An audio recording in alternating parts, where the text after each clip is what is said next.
F17 has been doing rounds on the internet for quite some time now, and finally I've got my hands on it and I've been using this as my primary device for a week now. And this is going to be my review of the Oppo F17. Now before getting into the review, if you're new to our channel, my name is Munzela and I review some really cool gadgets for Exhibit magazine. So don't forget to hit the subscribe button and the bell icon to get notified for more such content. The design of the Oppo F17 is quite impressive, especially the variant which we have is called the navy blue, and it has a premium leather finish at the back which feels really very attractive. Also, it does not attract fingerprint smears as it's completely matte, so that's a plus point. It's really comfortable to hold it in your hands for longer periods of time when you're just typing emails or watching YouTube videos. So that's one good thing that I liked.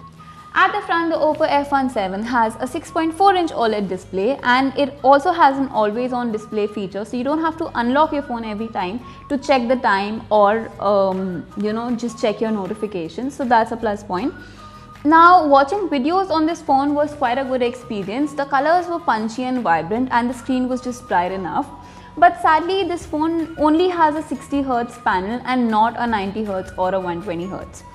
It does have an in-display fingerprint sensor which worked quite well, and so did the facial recognition. The Oppo F17 uses an Octa-core Qualcomm SM6115 processor and has 6GB of RAM and 128GB of internal storage. The SM6115 processor performed decently well but is not as speedy as the Snapdragon 720G or even the 730. Now, since the F17 runs on the ColorOS 7, it's got some of the features we've already seen before, like the smart sidebar, quick return bubble and the themes. Oppo F17 sports a 4000 mAh battery and supports 30 watts of Whoop flash charging. The battery with a full charge lasts for about a day and a half with moderate usage, and the 30-watt Whoop charger does a good job of charging the phone in under an hour. The Oppo F17 has a total of 5 cameras, 4 at the back and the usual selfie camera at the front.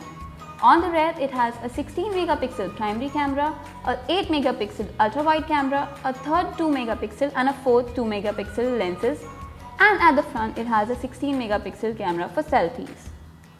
The camera overall captures sharp and well-detailed pictures without oversaturating the colors.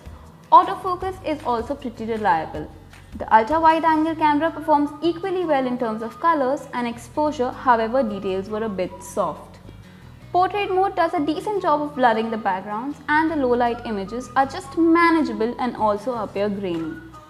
Speaking about the 16-megapixel selfie camera, it does come with the AI beautification filter which makes the picture look over-smoothened and overblown. However, you do have an option of turning it off, after which the selfie camera works decently well and the skin color appears natural. Now the question is, should you buy the Oppo F17? It has its own set of pros and cons. Pros being a good build, design and a good battery life, whereas the cons are its underpowered processor and an average camera performance.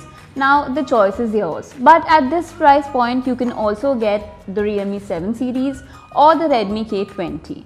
So this was my review of the Oppo F17. If you found it helpful, don't forget to like and share this video, and I'll see you next time. Until then, goodbye.